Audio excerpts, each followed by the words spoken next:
இது நடந்துருமா, இந்த தேவை சந்திக்கப்படுமா, இந்த கடனை அடைத்துருவனா அப்படின்னு நீங்கள் கண்ணீரோடு வேதனையோடு நீங்கள் இருக்கலாம்.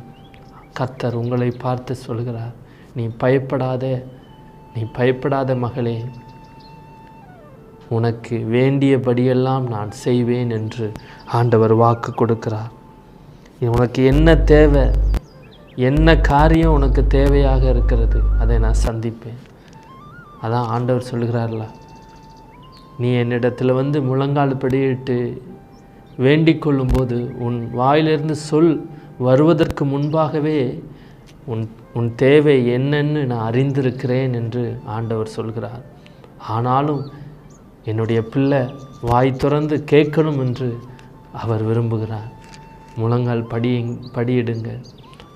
மனிதரிடத்தில் போய் எதிர்பார்த்து நீங்கள் காத்திருக்காதீங்க. கர்த்தரிடத்தில் போய் காத்திருங்க. ஆண்டவரே, இந்த காரியம் நான் நினைத்தபடி மாறுதலாக முடிந்தால் எவ்வளோ நல்லா இருக்கும். இந்த சூழ்நிலை எனக்கு விரோதமாக இருக்கிறதே, இது நன்மையாக முடிந்தால் எவ்வளோ மகிழ்ச்சியாக இருப்பேன், எவ்வளோ எனக்கு சமாதானமாக இருக்கும். நீர் தான்ப்பா இந்த காரியத்தை முடித்து கொடுக்கணும் அப்படின்னு அவரிடத்தில் நீங்கள் உபவாசம் இருந்து முழங்கால் படியிட்டு அவரையே நம்பி இருக்கும்போது நிச்சயம் அவர் இறங்குவார். எப்படி ரூத்து என்ற ஸ்திரீக்கு போவாஸ் என்ற ராஜா எப்படி மன உருகி இறங்கினது போல உங்களுடைய வாழ்க்கையிலையும் கர்த்தர் இறங்குவார்.